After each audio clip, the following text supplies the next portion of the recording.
Përshëndetje. Në literaturë quhet dropout. Në praktikë është momenti kur ndihesh si dikush që ka ndërtuar një urdhë dhe tjetri vendos të mos e kalojë. Është pjesë e punës, por nuk është pjesë e lehtë. Arsyet pse dikush ndalon terapinë janë të shumta, po aq edhe misterioze. Disa e ndalin sepse po përmirësohen dhe ndihen mjaftueshëm mirë. Disa sepse po përballen me diçka që se përballojnë dot ende. Të tjerët sepse jeta i përpin, i thith.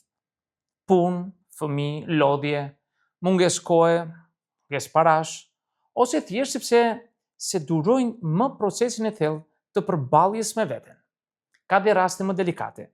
Klienti nis të ndjej turp që ka ndihmuar një profesionist për të mbajtur veten nën kontroll. Apo ndonjë partner, mik që ndikon në frazën klasike çdo të gjithë këto seanca. Ti je i çmendur, pse vazhdon më? Natyrisht lind një pyetje. A gabon dhe terapisti? E para pyetje që lind. Dhe ndershmërisht ndonjëherë, po. Ndoshta terapisti nuk lexoi mirë ritmin e klientit. Ndoshta e mbi ngarkoi. Ndoshta nuk krijoi ndjenjën e mjaftueshmërisë të sigurisë, por shpesh jo. Këto janë raste të rralla që thash. Shpesh klienti ikën sepse procesi preku diçka që se përballon dot akoma dhe më e lehtë është të ndaloj se sa të shpjegoj. Por dhe atëherë, një terapist i vetëdijshëm se përdor fajin si armë kundër vetes. Ai reflekton, analizon, mban shënim dhe përdor për të mësuar, jo për të ndëshkuar. E para, foli për fundin që në fillim. Po tingëllon si paradoks, por funksionon. Në takimit e para, kur flisnin për rregullat e terapisë, për konfidencialitetin dhe pagesat, përfshini edhe këtë. Në një moment, terapia do të ketë fund. Le të flasim pak edhe për atë. Pyeteni klientin, si imagjinon veten kur të mbyllim terapinë? Çfarë do të ketë ndryshuar tek ti? Çfarë do të ndjesh që ke arritur?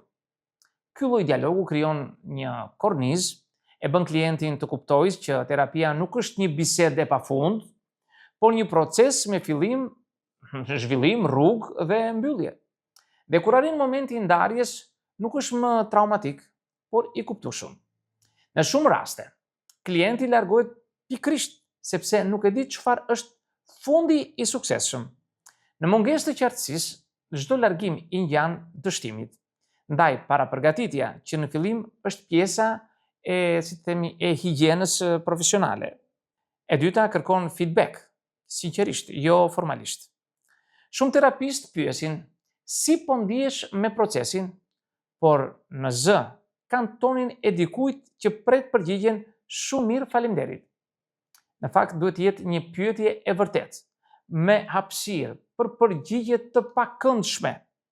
Në fillim të terapisë është mirë t'i thuhet qartë klientit, do të më ndihmonte shumë të di ndonjë metodë apo ushtrim që nuk funksionon. Kështu e përshtatin procesin më mirë me ty. Mos u shqetëso, nuk mërzitem. Kjo është mënyra e vetme për të krijuar një marrëdhënie bashkëpunuese. Më vonë gjatë procesit mos keni frikë të pyesni edhe direkt. A të duket ritmi i terapisë shumë i ngadalt apo shumë i shpejt? A ke ndier ndonjë gjë që se kuptova mirë unë? A ka ndonjë gjë që të pengon në mënyrë se si po punojmë? Këto pyetje, edhe pse të thjeshta, janë si dritare për ajrosje, parandalojnë keq kuptimet që më vonë kthehen në zhdukje pa fjalë. E treta, ndalet pa paralajmërim. Menaxho reagimin tënd kur ndodh kjo. E para, mos se merr personale. Ndoshta klienti po kalon diçka që s'ka të bëjë me ty. Ndoshta është në periudhë ankthi dhe nuk përballon dot as kontaktin me sy apo fizik. Ndoshta i mungojnë parat. Ndoshta thjesht po teston nëse do ta kërkosh, çfarëdo që të jetë. Nëse reagimi yt i parë është ku gabova, ndalo dhe pyet çfarë po ndjej unë tani. Zhdukja e klientit shpesh prek diçka më të thellë. Ndjenjën e refuzimit, frikën e mungesës së kontrollit, ndoshta edhe egon profesionale. Pranoje, por mos e ushqe. Nëse dëshiron, mund të bësh një kontakt të butë, një telefonat ose një email të shkurtër me ton njerëzor, jo kërkues, diçka si shpresoj të jesh mirë, nëse ndonjëherë ndihesh gati të vazhdojmë punën, unë këtu jam. Po të pres. Mjafton kaq. Nëse s'kthen përgjigje, mos e ndiq më.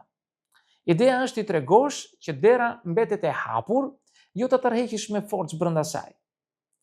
E katërta, kur ndjenja e braktisjes është reciproke. Ndodh që klienti të kthehet pas muajsh, shpesh me ndrojtje, si nxënësi që s'ka bërë detyrat e shtëpisë. E di që s'ka më ardhur, më vinte turp të rikthehesha nga këto fjalë. Ky moment kërkon delikatesë. Mos e bëj të ndihet keq që ai të la në balë dhe iku. Mjafton t'i thuash, mirë që u ktheve, tani vazhdojmë aty ku e kemi lënë dhe ecim përpara. Kaq, asnjë fjalë më shumë, mos u lodhni, sepse terapia s'është një kontratë afatgjatë, është një marrëdhënie njerëzore që hapet e mbyllet natyrshëm. E pesta, çfarë mëson terapisti nga këto largesa, nga këto zhdukje?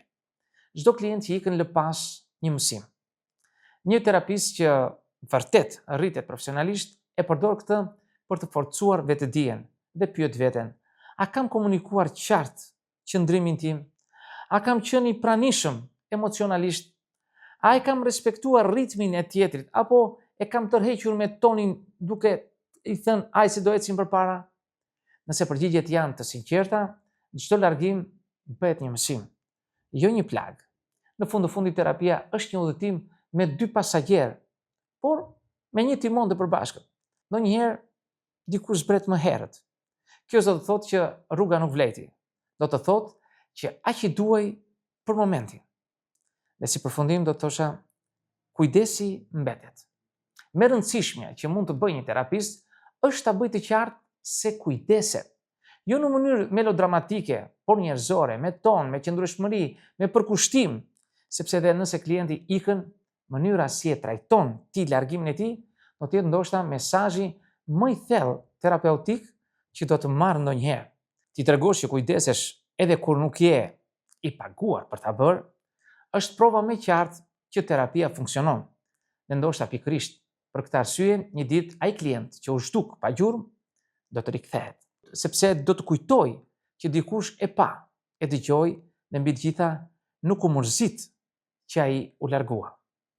Miq, këtë do të thosha në këtë video, ju falenderoj për vëmendjen. Nëse dëshironi mund të bëni komentet tuaja, por mos harroni asnjëherë të bëni subscribe në kanalin tim për të marrë video të jetë her pas here. Dhe në videon tjetër, miru takofshi.